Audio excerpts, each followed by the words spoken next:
So first of all, very warm welcome to Grey Life, Piyush ji, and thanks a lot for joining us today. And I hope हमारी जैसे पिछली stories भी रही थी, इससे भी व्यूअर्स को एक और नया पर्सपेक्टिव मिलेगा और एक और नई स्टोरी जानने को मिलेगी आपके थ्रू.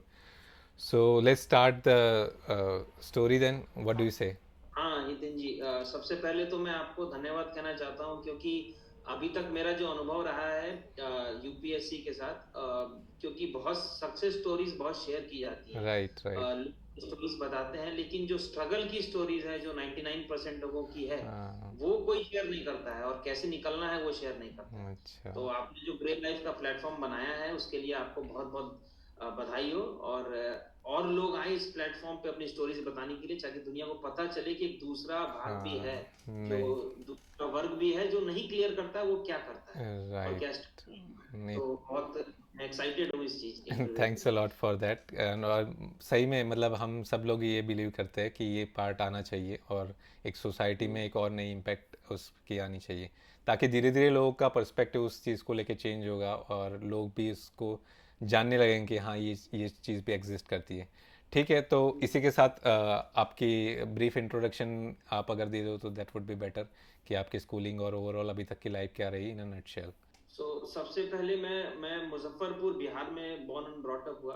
ओके. और मैं अपना initial one first to six standard, मैं फिफ्थ स्टैंडर्ड मुजफ्फरपुर बिहार से स्कूलिंग किया। हम्म. उसके बाद में सिक्स से लेकर टेंथ तक अपना डे बोर्डिंग था, रेजिडेंशियल बोर्डिंग था वो, हम्म. जीबी बिरला मेमोरियल स्कूल, वो हम्म. उत्तराखंड में है, रानीखेत में। हम्म. वहां पे मैंने पढ़ाई किया टेंथ तक। टेंथ के बाद कुछ कारणवश मैं वापस अपने होम टाउन आ गया मुजफ्फरपुर बिहार, वहां से फिर मैंने 11th 12th किया। हाँ. और उसके बाद फिर मैं अपने ग्रेजुएशन के लिए दिल्ली यूनिवर्सिटी चला गया। तो अच्छा. 2013 से 2012 से 12 से 15 तक मैंने ग्रेजुएशन किया अपना हंसराज कॉलेज से, हम्म. बी ऑनर्स में। और 15 के बाद से ही यूपीएससी में, 15 इनफैक्ट मैं 14 से ही स्टार्ट कर दिया था प्रिपरेशन। अच्छा अच्छा अच्छा. और अटेम्प्ट स्टार्ट किया 2016 से, हम्म. 16 17 18 19, ओह ये नाइस. 4 अटेम्प्ट लगातार दिए। ओके. और उसके बाद फिर 19 में जब रियलाइजेशन हुआ कि नहीं, अब मेरे से नहीं हो पा रहा है ये, तो हाँ. फिर अनुभव से मुझे पता लगा था कि सोशल वर्क भी एक कोर्स होता है, इसमें पोस्ट ग्रेजुएशन है और अच्छा. जॉब के मौके हैं।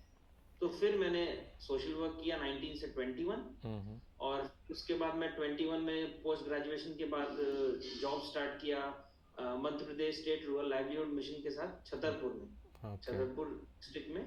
हम्म. और वो जॉब मैंने 1 साल किया।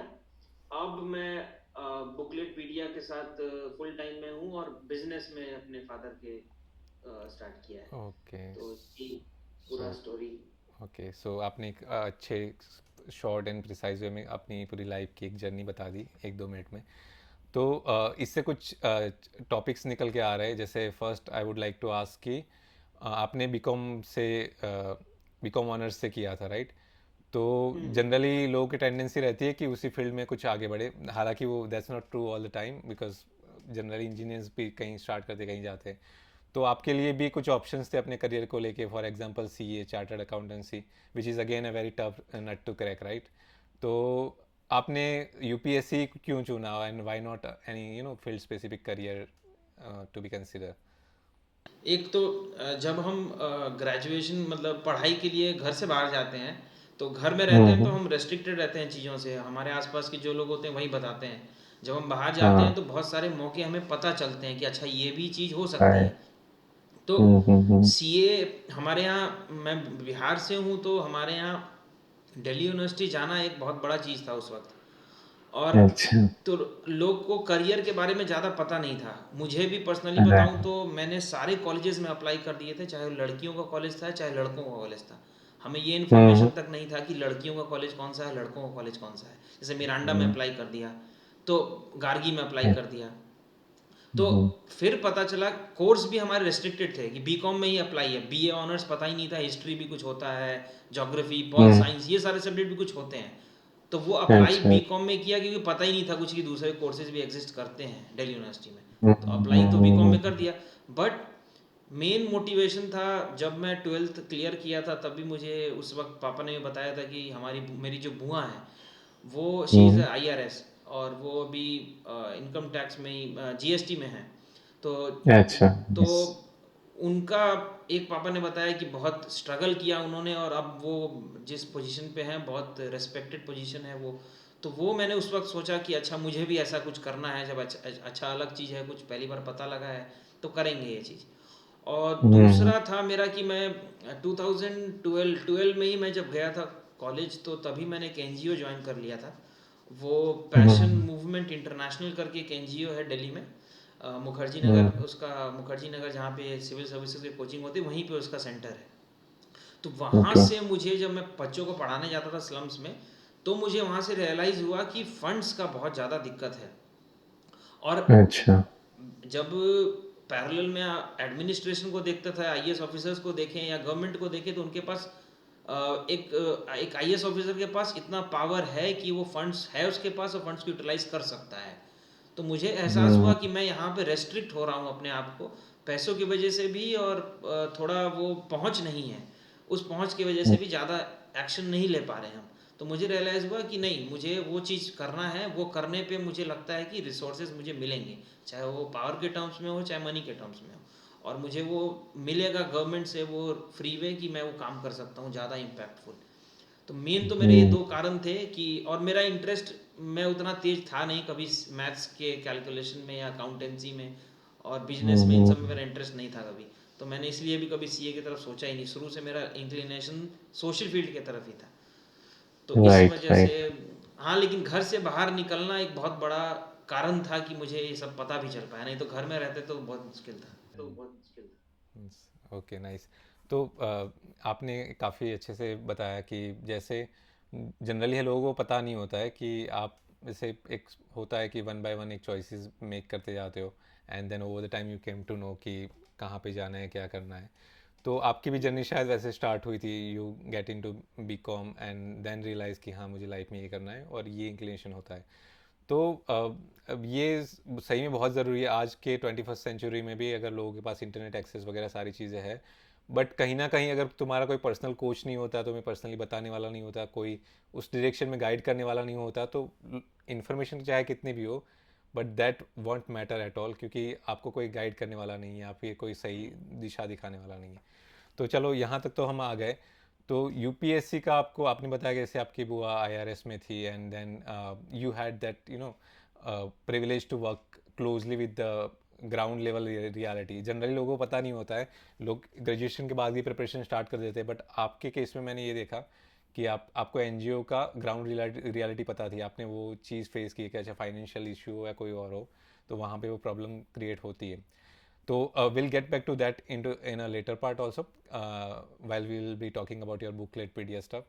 तो अभी मैं एक और चीज़ पूछूंगा कि जो UPSC के अटेम्प्ट्स थे, उसके 14 से लेके 16 से लेके आपका 19 तक की, वो क्या क्या आउटकम रहा और वो जर्नी कैसी रही? तो जो आपने अभी मेंटोर का बात किया ना, कि एक हाँ जीवन में मेंटोर होना चाहिए था, हाँ हाँ। वो शुरू के पहले दिन से ही मुझे नहीं मिले UPSC के प्रिपरेशन के दौरान। Okay okay. मुझे मिले होते तो मैं अटेम्प्ट्स को सही से मैनेज कर पाता। पहला मैंने प्रिपरेशन स्टार्ट किया, 14 में प्रिपरेशन स्टार्ट कर दिया था। हम्म। और मेरा, मुझे लगता है पर्सनली कि मेरा वो एज नहीं था प्रिपरेशन स्टार्ट करने का, हम्म। क्योंकि मुझे कुछ नहीं पता था। मैं उतना अच्छा। समझ ही नहीं था मेरे पास कि मैं समझूं इन चीजों को इतना डेप्थ से। हम्म। मैंने स्टार्ट तो कर दिया प्रिपरेशन। 16-15 में जब ग्रेजुएट हुआ, तो मैं मतलब एक्साइटेड हूँ, मतलब एक्साइटेड था बहुत, और एक तरफ से वो था कि मैं अटेम्प्ट क्यों नहीं दे रहा, मुझे देना चाहिए, हाँ। मैं अटेम्प्ट बर्बाद कर रहा हूँ, अच्छा। इंस्टेड की मैं प्रिपरेशन करके सही से दूंगा। तो 16 में मैंने अपना पहला अटेम्प्ट दे दिया, जब मैं रेडी नहीं था, तैयार नहीं था बिल्कुल भी, और प्रीलिम्स मेरा क्लियर नहीं हुआ। अब 16 में अटेम्प्ट तो दे दिया है, लेकिन ये तो नहीं पता रहता ना कि अपने तो जाते सोच के कि क्लियर हो जाएगा, अच्छे से दिया है, मेहनत किया है, लेकिन अपने को तो सच्चाई पता नहीं थी कि कितने पानी में है। तो क्लियर नहीं हुआ 16 में, फिर बहुत सेटबैक लगा है कि क्लियर नहीं हुआ, चलो फिर से देते हैं, फिर से 17 में दिया। अच्छा। 17 में फिर से दिया, फिर से क्लियर नहीं हुआ, और मार्क्स ज्यादा नहीं आ रहे थे उस वक्त। कट ऑफ भी जो था वो 17 या 16 में एक बार ज्यादा गया था, लेकिन फिर 100, 105 या 100 से आसपास ही कट ऑफ होने लग गया, क्योंकि प्रीलिम्स लेवल बहुत टफ हो गया था उस वक्त। राइट। तो फिर 17 में फिर से क्लियर नहीं हुआ, फिर से हमने सोचा कि क्या गड़बड़ी हुई है। तो हम्म, मेरे साथ एक दिक्कत क्या हुआ था कि कोचिंग जो मैंने ज्वाइन किया था, वो कोचिंग के सही से सही समय पे चीज़ों को नहीं दिया उसने। बात हुई थी कि 14 में स्टार्ट करेंगे तो 1 साल में या डेढ़ साल में खत्म हो जाएगा, लेकिन वो 3 साल तक खींचता रहा और मैं कोचिंग ही हम्म, जाता रहा। हम्म, और पढ़ाई पे फ़ोकस था, लेकिन स्ट्रैटेजी में कुछ गड़बड़ी हो रही थी, तो 17 में भी क्लियर नहीं हुआ। फिर हमने सोचा फिर देते हैं, फिर से 18 में दिया। अब right, 18 में क्या हुआ, 1 नंबर से मैं चूक गया। oh, अब 18 में जब 1 नंबर से चूक गया तो उस वक़्त मतलब बहुत ज़्यादा शॉक लगा कि क्या हो रहा है ये? क्योंकि प्रिपरेशन जब आप करते हैं तो मेरा क्या था कि हम रहते थे न्यू गुप्ता कॉलोनी में और एक कमरा था और एक कमरे में मैं और मेरा ब्रदर दोनों बैठते और वो पढ़ाई के अलावा और कुछ होता ही नहीं था। वो भी मैं अब मानता हूँ कि वो मेरी गलती थी कि वो उसको भी सही से मैनेज करना चाहिए था। हम लोग सोचते हैं कि 24 घंटा में 28 घंटा पढ़ लें हम या 24 घंटे में हम 24 घंटा पढ़ लें, तो वो गड़बड़ हो जाता है बिल्कुल भी। माथा पे बोझ लेके पढ़ रहे थे हम, तीसरा अटेम्प्ट क्लियर नहीं हुआ तो मैंने सोचा अब नहीं होगा, अब ज़्यादा हो गया है, अब नहीं हो पा रहा है, लोड नहीं ले पा रहा है क्योंकि मैं 15 में ग्रेजुएट हुआ, 15 में ग्रेजुएशन के बाद अब सिंस एनजीओ से के साथ मैं जुड़ा हुआ था। तो मैं सोच रहा था कि मैं कुछ ऐसा क्यों नहीं कर पा रहा हूँ जिससे मैं ग्राउंड पे कुछ सही में इम्पैक्ट कर impact कर पाओ, पाऊँ। ये बैठ के अटेम्प्ट कर दे रहा हूँ, दे रहा हूँ, दे रहा हूँ, कुछ हो ही नहीं रहा है इससे। फिर 19 के बाद फिर से एक बार अटेम्प्ट दिया। अच्छा, 16, 17, 18, 18 के बाद फिर से 19 में अटेम्प्ट दिया मैं। 19th में मेरा इस बार 1 नंबर से क्लियर हुआ प्रीलिम्स। ओके, कट ऑफ से मेरा 1 नंबर ज़्यादा है। अच्छा, अच्छा, अच्छा, और फिर जाके मैंने 19 में मेंस दिया और मेंस मेरा क्लियर नहीं हुआ। अच्छा, और फिर उसके बाद मैंने सोच लिया कि अब मुझसे नहीं होगा, इतना 4 अटेम्प्ट दे लिया है मैंने। उस वक़्त तक भी मुझे कोई मेंटर, कोई गाइड करने वाला नहीं था, जो था मैं पर्सनल, मैं और मेरे ब्रदर ही साथ में चल रहे थे। अच्छा, तो उसके बाद मैंने यूपीएससी का जर्नी उसी में क्विट कर दिया। मैंने सोचा अब नहीं दूँगा। तो ये मेरा पूरा यूपीएससी का जो जर्नी था मैंने बताया आपको। और हाँ, यही मुख्यतः मुझे लगता है, चाहे ऑप्शनल आपको सेलेक्ट करना हो सब्जेक्ट, चाहे वो एसे राइटिंग हो, कोई भी चीज़ हो, इंग्लिश की भाषा हो, आंसर को कैसे लिखना है, वो सारी चीज़ों के लिए एक मेंटर आपको चाहिए होता है। वो नहीं था, तो उस वजह से मुझे लगता है ज़्यादा मुझे नुकसान हुआ।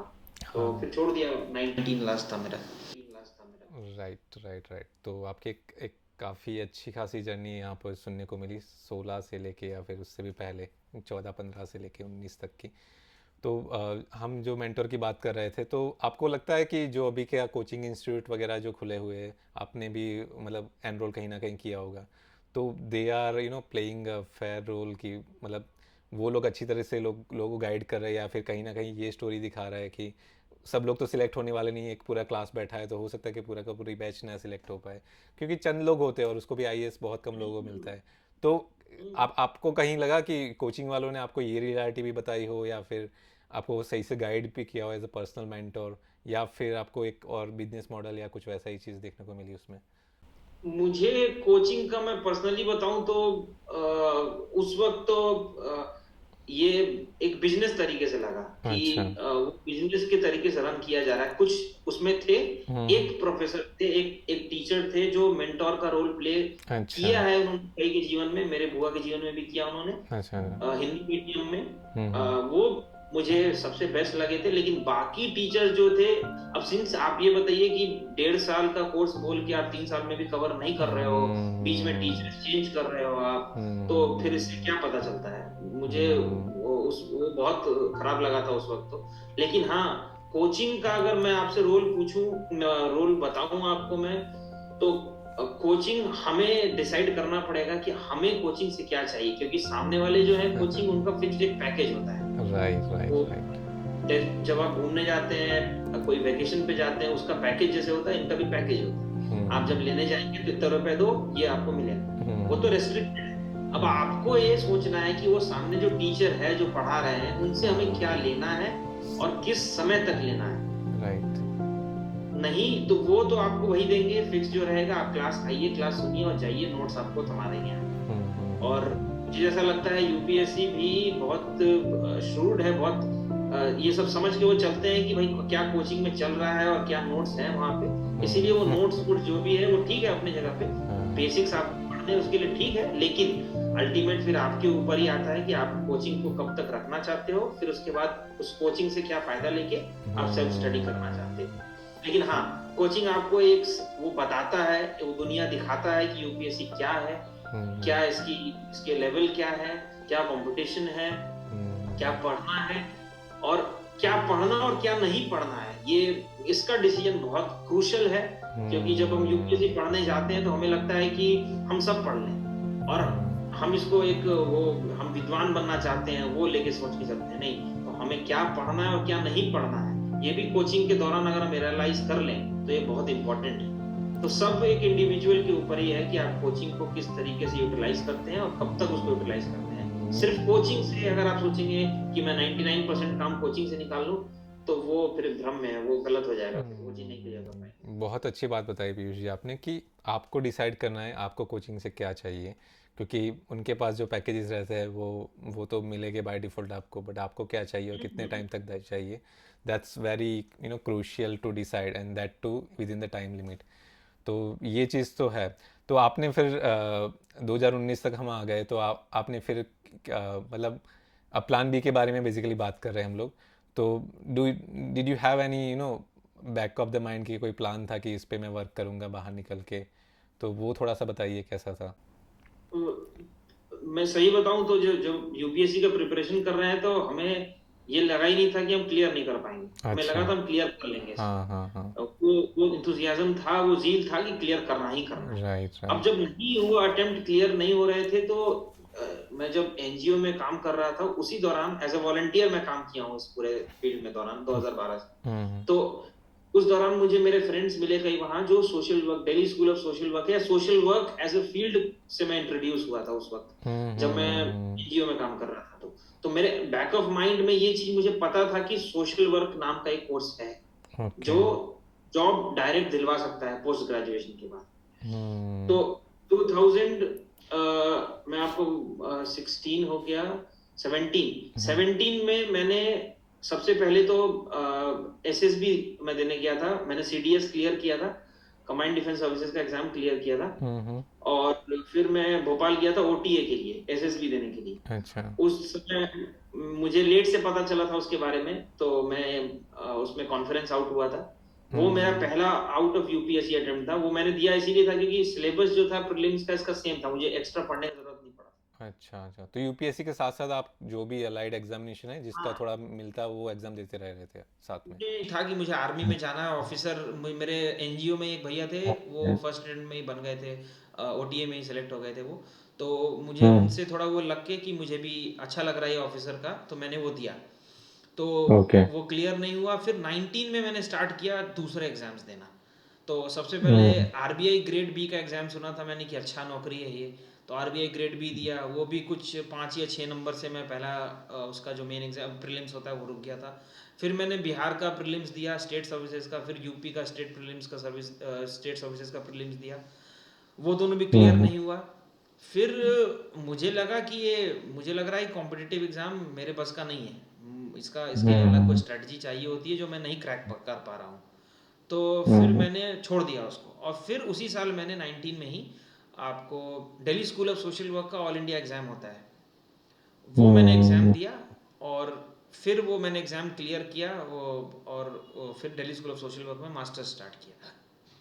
तो प्लान बी की जब हम बात करते हैं तो ये आज के दिन में तो बहुत सारे ऑप्शंस आ गए हैं। पब्लिक पॉलिसी अगर आप ले लेंगे, डेवलपमेंट कोड का कोर्स ले लेंगे आप। लेकिन यूपीएससी का जो मैंने देखा है, जब लोग प्रिपरेशन करते हैं तो प्लान बी उनके, मेरे दिमाग में तो बिल्कुल भी मैं सोचा ही नहीं था कि प्लान बी लेके चलना भी हो सकता है। लेकिन प्लान बी के बारे में सोचता था तो एक डर सा लगता था कि ये प्लान बी क्या है, प्लान बी कैसे होगा, क्या कर सकते हैं। और तो वो प्लान बी बनाना बहुत ज़रूरी है, और इसके लिए आपको दूसरे एवेन्यूज़ देखते रहना बहुत ज़रूरी है।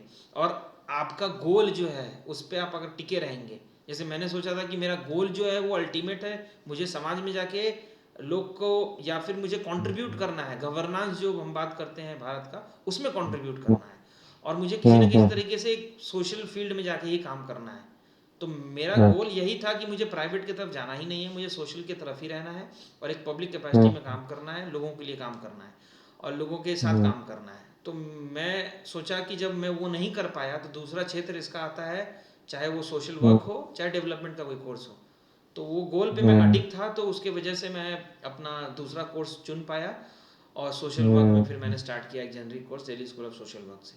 तो वही है कि गोल अगर क्लियर रखें अपन कि यूपीएससी गोल ना रहे, यूपीएससी से क्या करना चाह रहे हैं आप, वो गोल अगर क्लियर है तो हम प्लान बी चुन सकते हैं आसानी से। अगर यूपीएससी गोल रखेंगे तो फिर दूसरा यूपीएससी का तो कोई वो है ही नहीं है, दूसरा कोई आपके पास ऑप्शन ही नहीं है, यूपीएससी तो एक ही है। तो गोल राइट क्लियर रहना राइट। ज़रूरी है इसके लिए। अच्छा, तो यहाँ आपने एक अच्छी से वे में बताया कि गोल क्लियर होना is very important thing. And और दो चीज़ें थी। एक तो इसमें एक और क्वेश्चन मैं लेना चाहूँगा कि अभी जैसे आपने भी काफ़ी गवर्नमेंट और एग्जामिनेशंस वगैरह के ट्राई किए, तो ऐसा क्या आपको लग रहा है कि सोसाइटी का क्या स्ट्रक्चर बना हुआ है, या फिर क्या जनरल लोगों का माइंडसेट रहता है कि अगर यूपीएससी नहीं तो स्टेट पीएससी, स्टेट पीएससी नहीं तो कोई और एग्जामिनेशन, आरबीआई, डिफेंस, मतलब सब में हम ट्राई करते हैं, but ultimately it has to be government examination. तो क्यों लोग उसकी तरह ज़्यादा जाना चाहते हैं? क्या प्राइवेट में हमारे पास इतनी इनफ जॉब नहीं है, या फिर जॉब जनरेशन इतना नहीं हो रहा है, या फिर कोई सेंस ऑफ सिक्योरिटी, और मतलब क्या थॉट प्रोसेस है लोगों की इसके पीछे?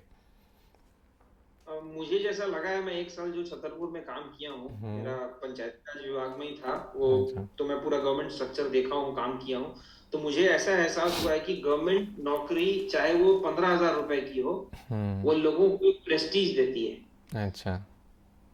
सेकंड क्वेश्चन कोई पूछता ही नहीं है कि आपकी सैलरी क्या है, सीधे हाँ। चाहे वो कॉन्ट्रैक्चुअल नौकरी हो सही, राइट। और चाहे आपकी वो आउटसोर्स हो। अब गवर्नमेंट दो तीन तरीके से करने लग गई है, कॉन्ट्रैक्चुअल हो चाहे आउटसोर्स हो चाहे परमानेंट हो, गवर्नमेंट गवर्नमेंट की नौकरी बोली जाती है। सेकंड क्वेश्चन आता है कि परमानेंट है कि आउटसोर्स है कि कॉन्ट्रैक्चुअल है, और फिर सैलरी तीसरी कंसिडरेशन आती है। तो जहां आपकी बात हुई कि गवर्नमेंट नौकरी है, तो भाई बहुत अच्छी बात है कि आपकी गवर्नमेंट नौकरी है, बहुत अच्छा है, आप गवर्नमेंट में काम करते हैं। और दूसरे सैलरी डजंट मैटर हाँ, सैलरी की एट कोई कोई मतलब 15,000 के नौकरी वाले लोग हमारे यहाँ ऐसा ऐसा रेस्पेक्ट रखते थे।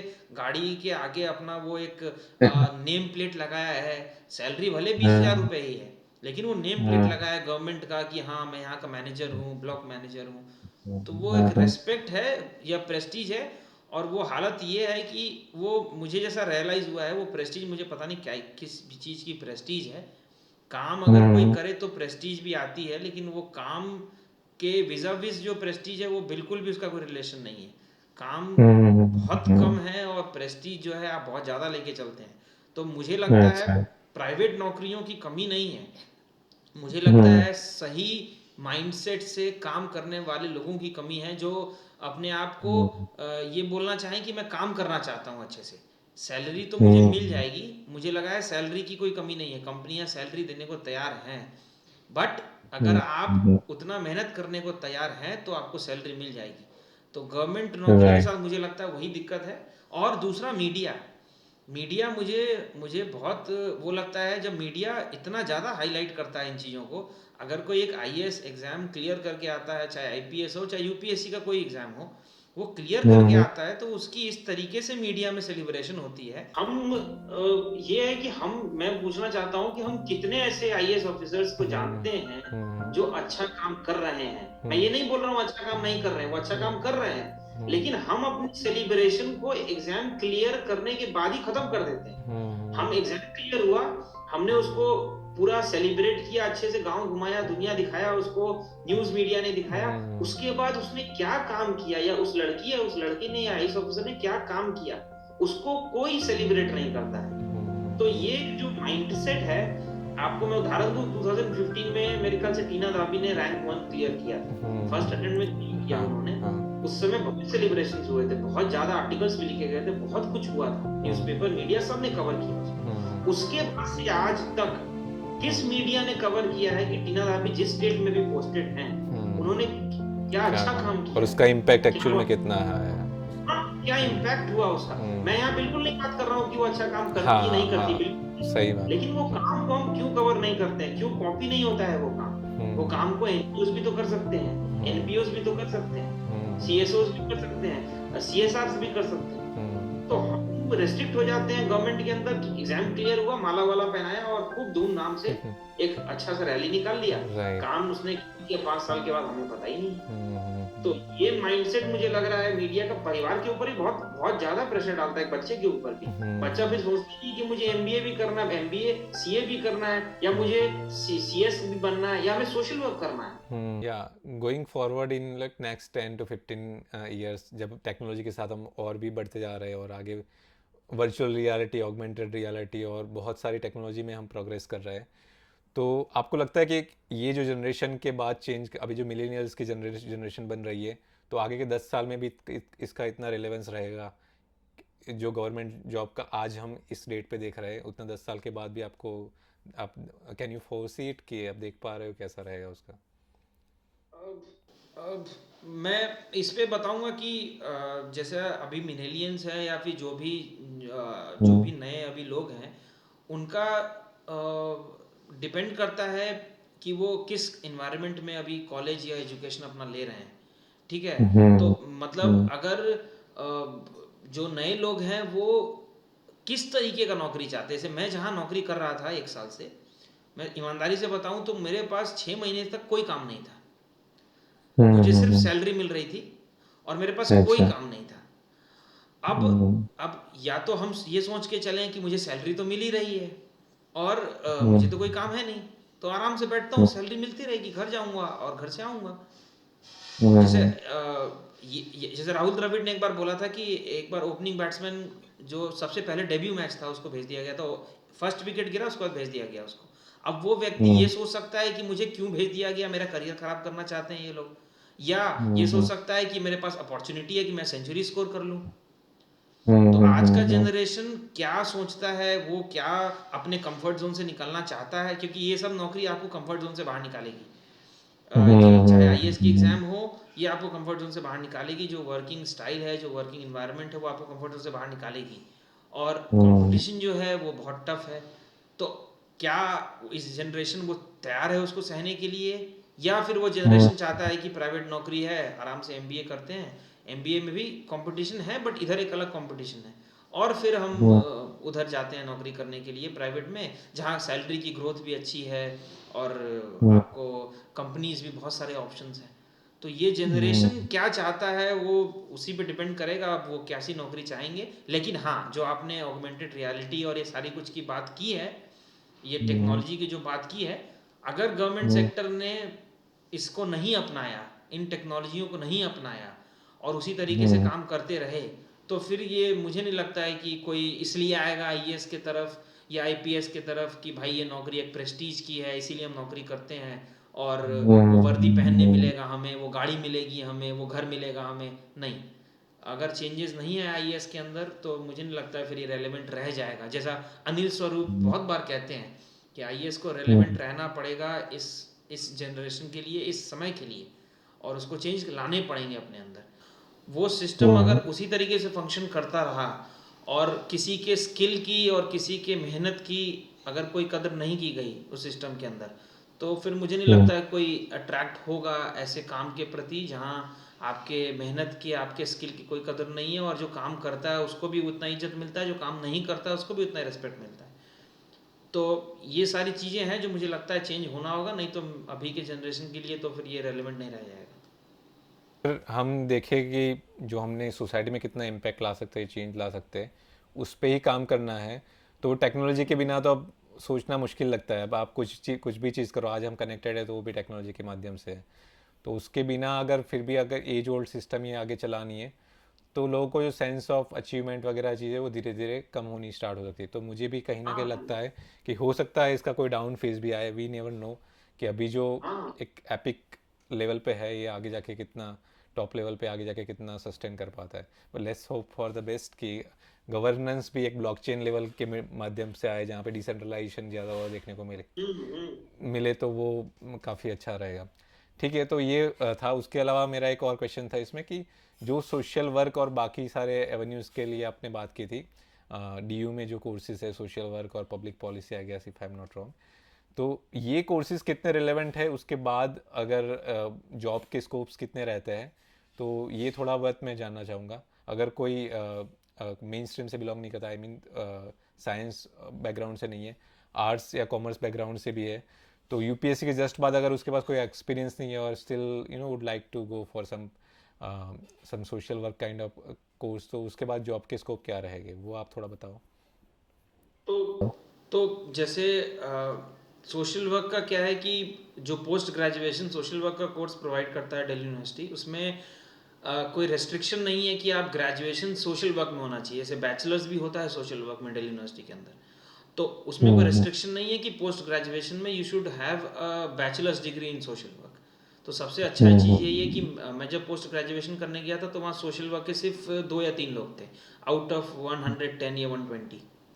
बाकी लोग साइंस और आर्ट्स के बैकग्राउंड के थे या कॉमर्स बैकग्राउंड के थे।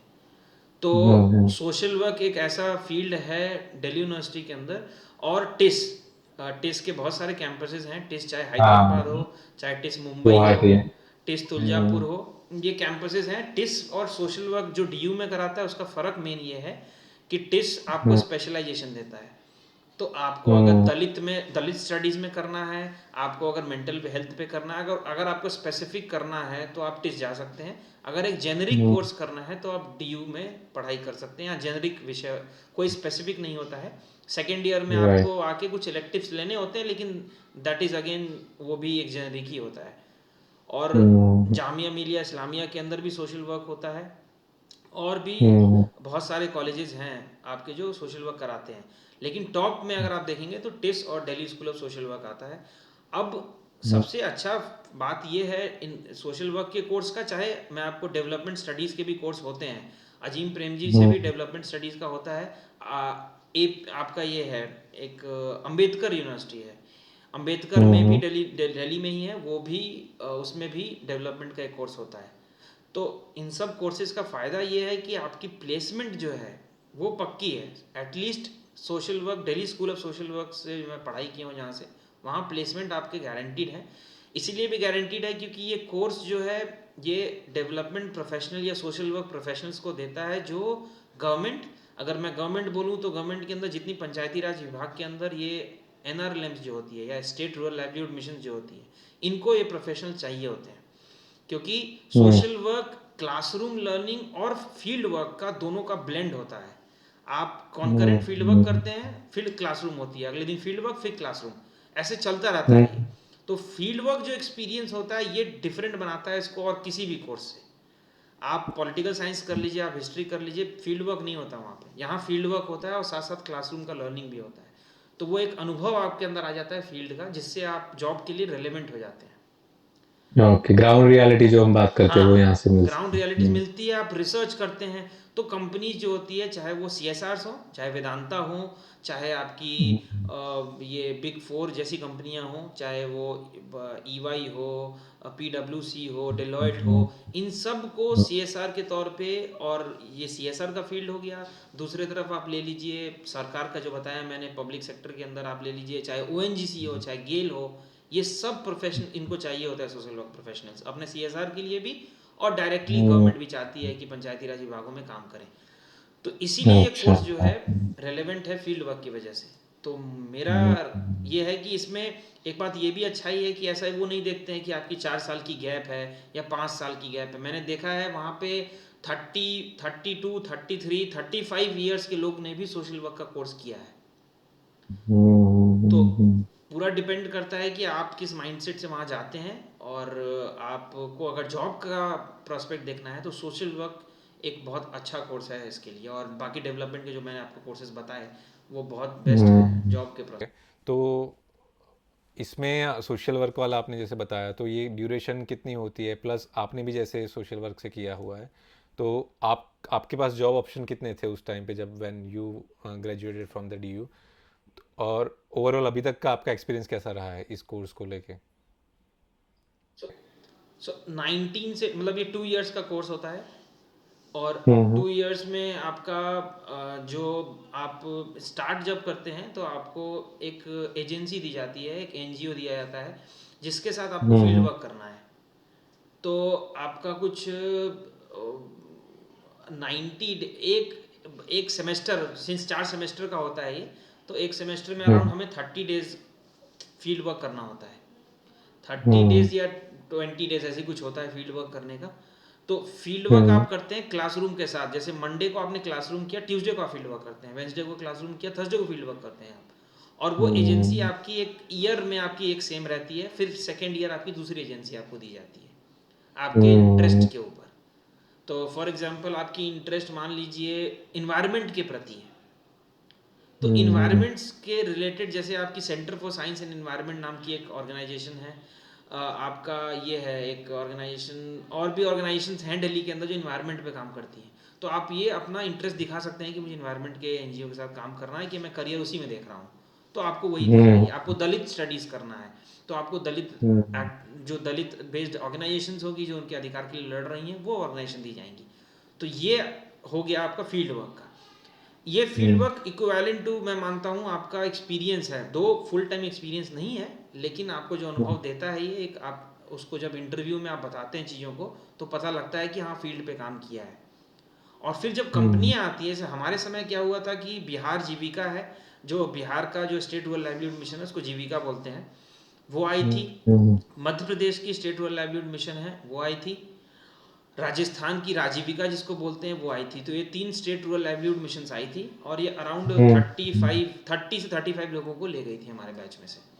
और फिर इसके अलावा सीएसआर की कंपनी में ओएनजीसी आई आपकी, और वेदांता, वेदांता सीएसआर की पे आई थी, और एक दो कंपनियां सीएसआर की और आई थी। बाकी छोटी एनजीओ जितनी भी होती है, चाहे एनपीओज होती हैं अक्रॉस इंडिया, वो सारी आती हैं। और इसमें भी पूरा आपको ऐसा नहीं है कि वो कंपनियां डायरेक्ट आ जाती हैं आपके उस पे कैंपस पे। उसके लिए भी स्टूडेंट्स को ही मतलब मेहनत करना होता है कि भाई आप अपना बैच कैसा रखते हैं, उस बेसिस पे प्लेसमेंट्स होता है। तो मेरा अनुभव जो रहा है कोर्स के साथ, वो बहुत अच्छा रहा है, क्योंकि मैं जो यूपीएससी का पढ़ाई कर रहा था, तो मैं किताब की पढ़ाई कर रहा था, बुक का नॉलेज था मेरे पास, मैं उसको फील्ड से रिलेट नहीं किया था अभी तक। तो मुझे तब, जैसे हम पढ़ते हैं कि अंबेडकर जी कास्ट के बारे में लिखते हैं, एनिलेशन ऑफ कास्ट के बारे में लिखते हैं बी आर अम्बेडकर। तो हम ज़रूर ये जानते हैं कि बी आर अम्बेडकर बोलते थे कि आपको कास्ट एनिलेट करने के लिए इंटर कास्ट मैरिजेस को कहीं ना कहीं बढ़ावा देना पड़ेगा। तो अब जब मैं फील्ड पे जाता हूँ, और तो मैं देखता हूँ कि भाई क्या वो कम्युनिटी जो है, जो इसको हम दलित बोलते हैं या जो इसको हम सबसे पिछड़ा बोलते हैं, क्या वो कम्युनिटी तैयार है इन चीज़ों को लेने के लिए, या हम सिर्फ किताबों में पढ़ रहे हैं कि इंटरकास्ट मैरिज होने चाहिए, इनको हम ऑटोमेशन दे देते हैं, वो साफ सफाई के लिए मशीन ले लेंगे। क्या ये कम्युनिटी तैयार भी है कि नहीं है, और क्या समाज उनको ये इक्विपमेंट देने को तैयार है कि नहीं है। तो वो सारी चीज़ें जो है, जो प्रैक्टिकल एक्सपीरियंस है आपको, वो सोशल वर्क देता है आपको। और आप एक अलग फील्ड में एंटर कर जाते हैं। फिर आप सोचते हैं कि हम चेंज कैसे लाएं, चीज़ों को आप पढ़ते हैं, आप स्ट्रक्चर को क्वेश्चन कर, मैं स्ट्रक्चर को क्वेश्चन करने लग गया था। मुझे नहीं पता था स्ट्रक्चर बेस्ड बैरियर्स क्या होते हैं समाज के अंदर, ये स्ट्रक्चर क्रिएटेड हैं पूरे। तो वो पढ़ाया ऐसा जाता है, ऐसा इन्वायरमेंट होता है, वो गाने जो होते हैं आपके एक्टिविज्म के लड़ा गाने होते हैं, जो संघर्ष के गाने होते हैं, वो सारा चीज़ एक अलग फील्ड आपको देता है वहाँ पे, जो मेरे हिसाब से बहुत डिफरेंट है, बहुत डिफरेंट था मेरे लिए। और मुझे एक सही पर्सपेक्टिव दिया वो चीज़ों का, प्रैक्टिकल पर्सपेक्टिव जो होता है, न कि किताब बेस्ड पर्सपेक्टिव जो होता है वो। तो मेरे हिसाब से वो कोर्स मेरे लिए बहुत अच्छा था उस टर्म्स में। तो उसी में और थोड़ा सा मैं I dig deeper into that thing. तो अब जैसे भी हम उसके बाद हम प्रोफेशनल करियर में आते हैं, तो कुछ चीज़ें होती है जो हम हमेशा मतलब देखते हैं और आगे सोचते भी उसके बारे में, जैसे कि पे स्ट्रक्चर हो गया, आपका वर्क लाइफ कैसा रहता है वो, प्लस आगे उसी करियर में कितने एक्सपोजर्स मिलते हैं, कितनी अपॉर्चुनिटी मिलती है, आपको उसी करियर में परस्यू करना है डाउन द लाइन 10 ईयर्स, तो उसके लिए आपको कितना सा सपोर्ट सिस्टम मिलता है, क्या क्या स्टेप्स रहते हैं। और उसके अलावा एक और चीज़ की, लेट्स से अगर किसी को अब्रॉड जाना है, वहाँ जाके कोई मतलब इंडिया विज़ा विज़ कोई और कंट्री का सोशल वर्क का कोई इंटरलिंकिंग करवाना है, या फिर कोई फॉरेन डिप्लोमेसी के साथ कुछ वर्क एग्जीक्यूट करने हैं वैसे, तो वो सब का क्या स्कोप रहेगा इसमें, वो थोड़ा आप बता सकते हो तो अच्छा रहेगा। ये ये सबसे पहले तो जो आपने सैलरी और इसकी वर्क लाइफ बैलेंस की बात कही, तो जैसे मैंने 2-3 क्षेत्र बताए आपको। सबसे मैंने बात करूँगा गवर्नमेंट गवर्नमेंट की। अगर आप किसी गवर्नमेंट सिस्टम में जाते हैं, तो हाँ सैलरी सबसे ज़्यादा सैलरी अगर मैं बोलूँ तो वो CSR के अंदर आपको दी जाती है। अगर आप जो सोशल कॉर्पोरेट की हाँ, रिस्पॉन्सिबिलिटी होती है, राइट। कॉर्पोरेट सोशल हम्म। रिस्पॉन्सिबिलिटी में अगर आप जॉब लेते हैं तो उसकी सैलरी पैकेज हम्म। ज़्यादा होती है क्या जब होता पहली है? प्लेसमेंट आपकी लगती है as compare to hmm. Government या NGO। सेकंड पे गवर्नमेंट आती हम्म। है, तीसरे पे NGO आती है। ओके। तो CSR के अंदर अब जॉब जो होती है वो मोस्टली डेस्क जॉब होती है।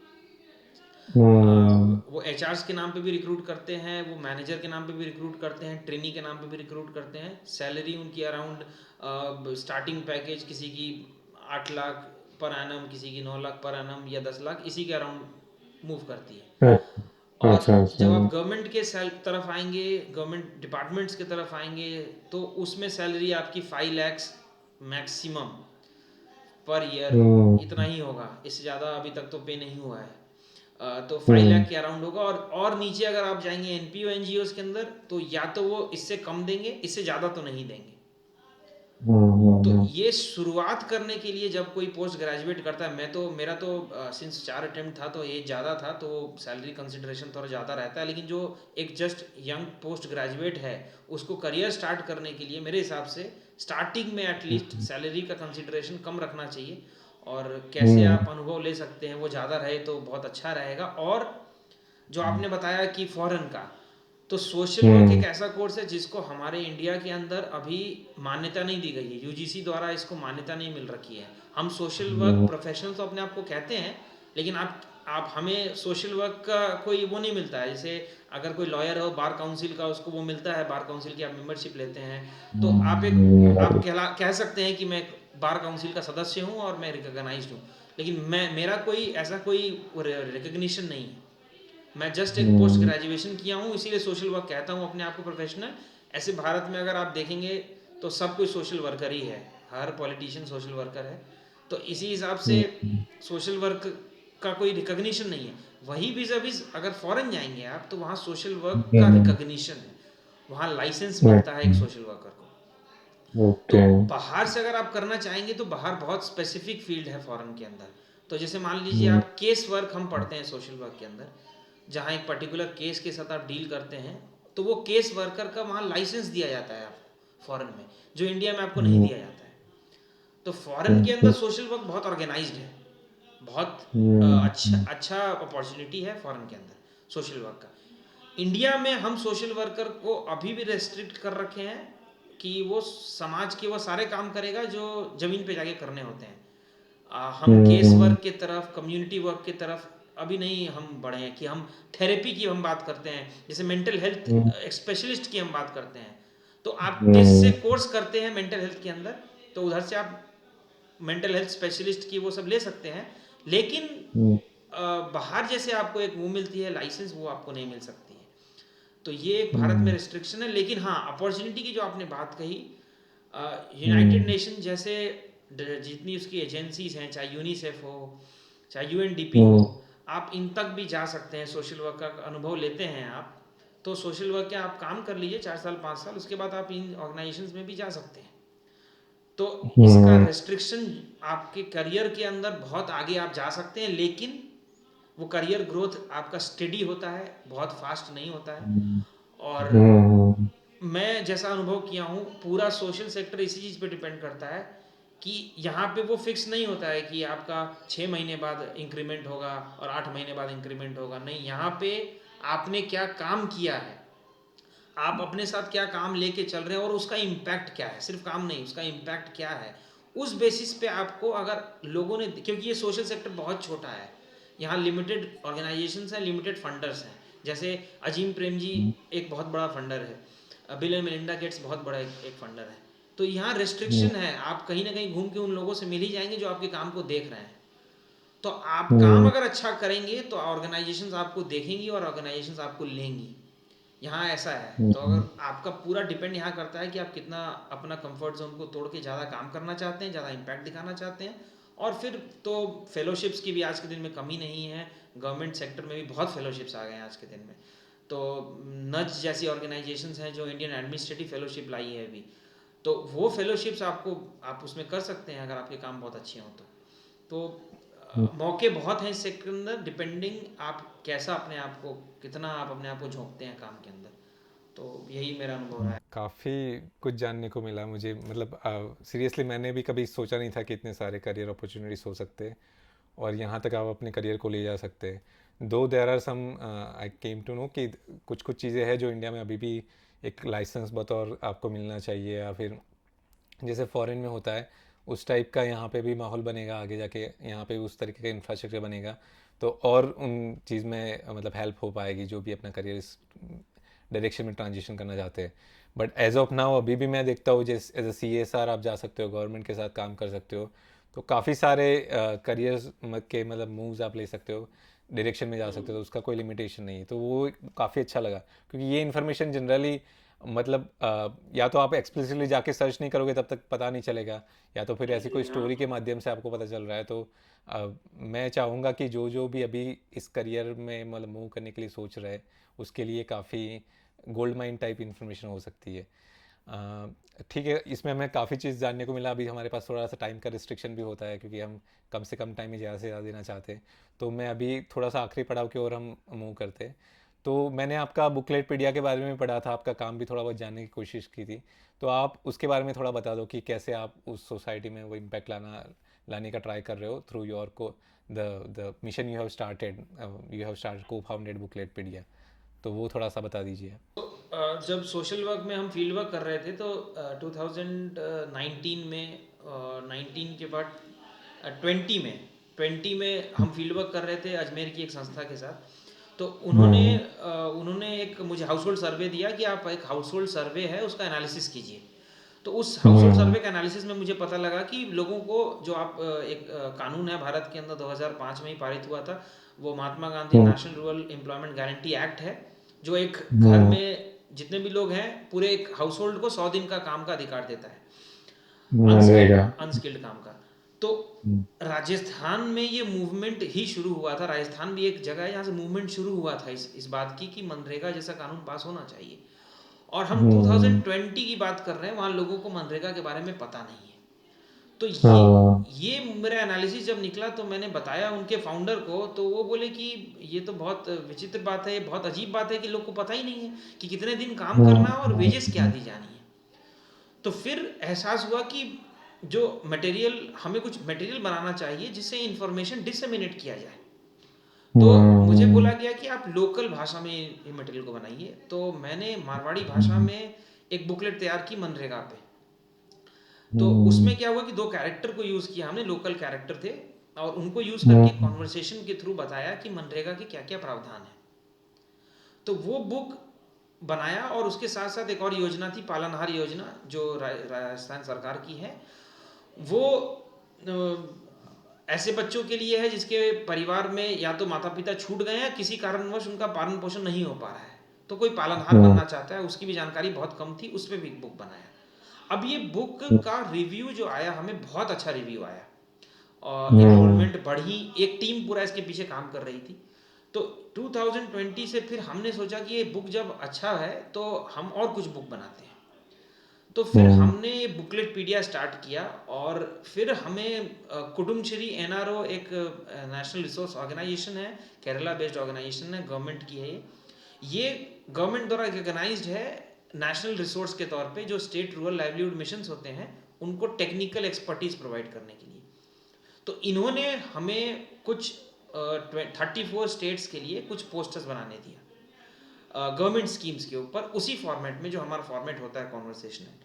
तो वहाँ से वो जर्नी स्टार्ट हुआ और हमने बनाना स्टार्ट किया कुडुमश्री से।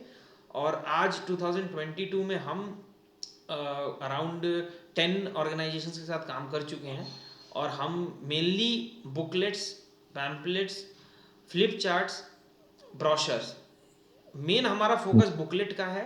और हमारा हमारा जो कोर आइडिया है वो आइडिया है कि हम कॉन्वर्सेशन इनिशिएट करवाएं लोकल कैरेक्टर्स में, लोकल लैंग्वेज में, ताकि वो बुक जो है सामने वाला जो पढ़ रहा है गांव के अंदर, उसको ये ना लगे कि ये बुकलेट जो है वो एलियन है, कुछ इसमें भाषा जो लिखी है कुछ एलियन है, ये बता जो रहे हैं वो एलियन है। नहीं, ऐसा ना लगे, उनको अपना सा लगे कोई बता रहा है, और इसी बहाने वो उस चीज़ को पढ़ें और फेंके ना उस चीज़ को जो फेंक देते हैं हम लोग पैम्पलेट। तो अजमेर वाला जो प्रोजेक्ट था उससे हमने जब ग्राउंड जाके स्टडी किया, हमारा ये एम रहता है कि हम बना के छोड़ ना दें, हम एंड तक उसका पूरा उसका इम्पैक्ट क्या वो भी स्टडी करें। तो अजमेर का जो बुकलेट बनाया था उसका इम्पैक्ट स्टडी किया हमने, तो हमें पता लगा कि लोकल जो मारवाड़ी भाषा में बना पाए हम, जो लोग हिंदी नहीं पढ़ पा रहे थे वो मारवाड़ी पढ़ पा रहे थे और मारवाड़ी समझ पा रहे थे जो हिंदी नहीं समझ पाते। तो उससे क्या हुआ, लोग अब वहाँ पे 100 दिन की काम की मांग कर रहे हैं और अपने वेज की बात कर रहे हैं, पंचायत को सवाल उठा रहे हैं। ये सिर्फ बुकलेट से नहीं हुआ है, बुकलेट को किसी एक टीम ने, ट्रेनर्स की टीम थी जिनको ट्रेनिंग दिया गया उस बुकलेट पे, उन्होंने यूज़ किया इस बुकलेट को। सिर्फ बुकलेट तो वो कॉमिक्स की तरह हो जाएगा, लेकिन it should be backed by a team. जो ट्रेनर हैं वो टीम बैक्ड होना चाहिए, और वो ट्रेन टीम जाके फिर गांव में आपको लोगों को बताती है। तो हमारा यही मेन आइडिया है बुकलेटपीडिया से।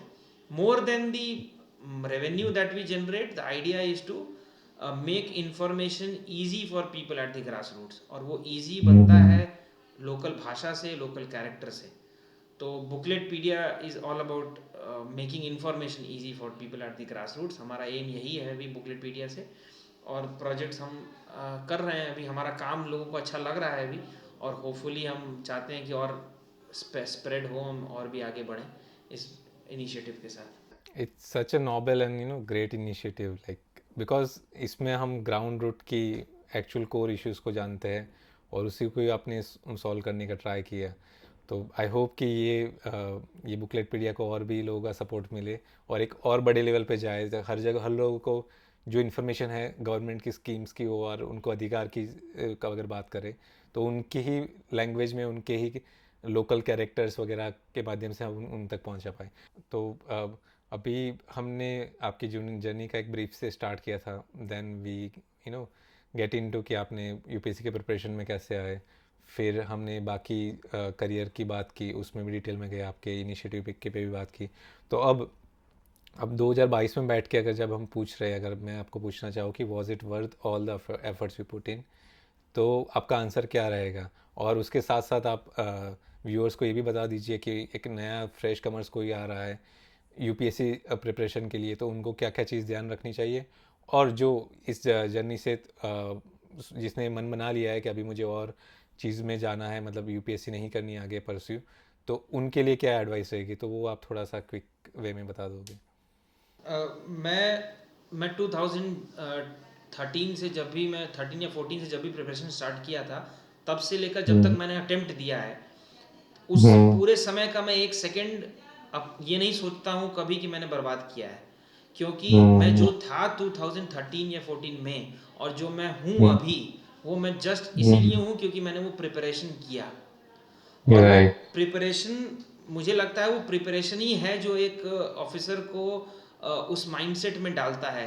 आप आईएएस बनते हैं वो तो आप ग्राउंड रियलिटीज देखते हैं, लेकिन जो आप पढ़ते हैं, जो आप पर्सपेक्टिव बनाते हैं अपना उस दौरान, दुनिया को देखने का नज़रिया जो बनाते हैं, चीज़ों को देखने का नज़रिया जो बनाते हैं, वही पूरा डिफरेंस करता है। और मुझे लगता है कि आज मैं सोचता हूँ वो समय को, तो हाँ, मैं ये ज़रूर सोचता हूँ कि मुझे कोई मेंटोर मिलता तो मैं अच्छा कर लेता, लेकिन जो मैंने एफर्ट लगाया है अपने ऊपर, जो मैंने इन्वेस्टमेंट किया है अपने ऊपर, वो मुझे पूरा वर्थ इट लगता है, और मैंने एक सेकंड उसका मैं खराब नहीं समझता हूँ।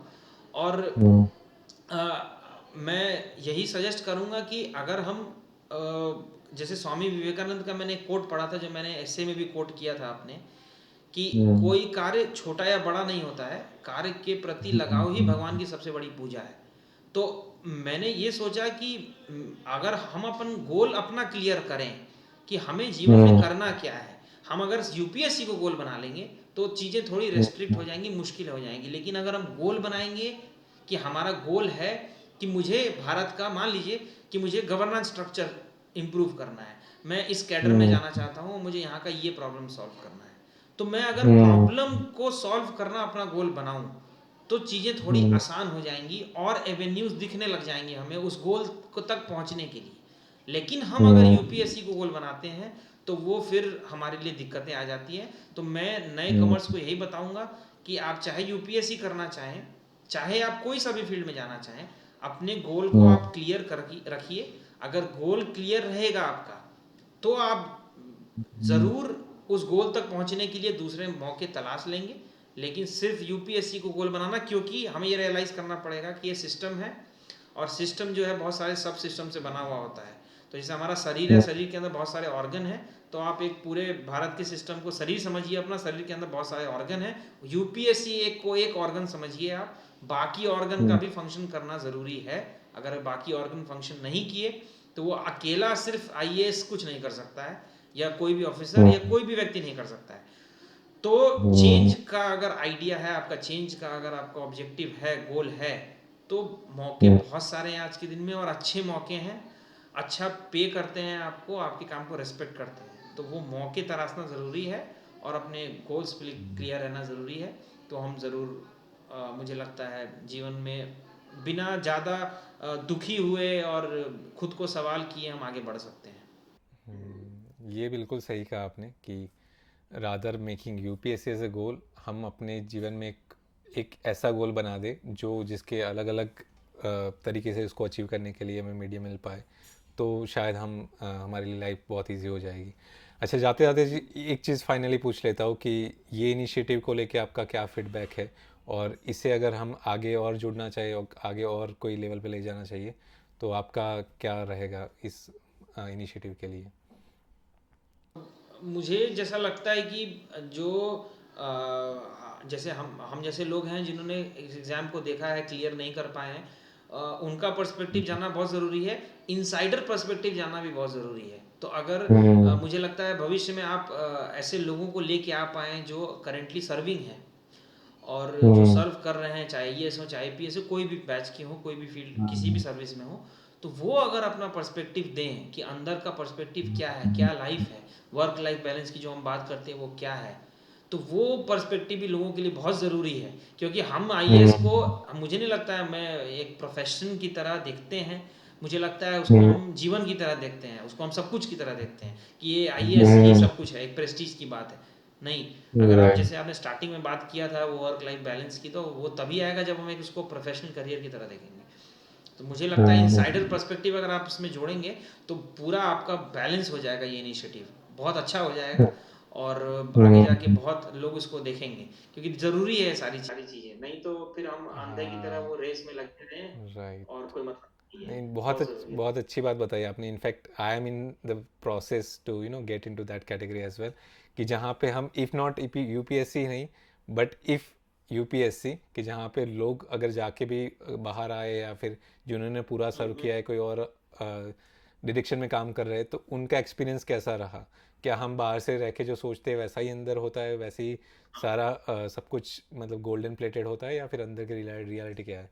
तो आएंगे उसके साथ भी हम लोग आगे के कुछ इनिशिएटिव में, और उससे भी लोगों को अवगत कराएंगे। But it was great pleasure talking with you, and thanks a lot for coming giving such time to grey life, क्योंकि हम लोगों को आई एम श्योर इससे बहुत कुछ चीज़ें जानने को मिली है, और इससे एक बहुत अच्छा लोगों के लिए इनपुट मिल सकता है जो भी करियर ट्रांजिशन के पीरियड में है अभी। तो thanks a lot Piyush ji for that.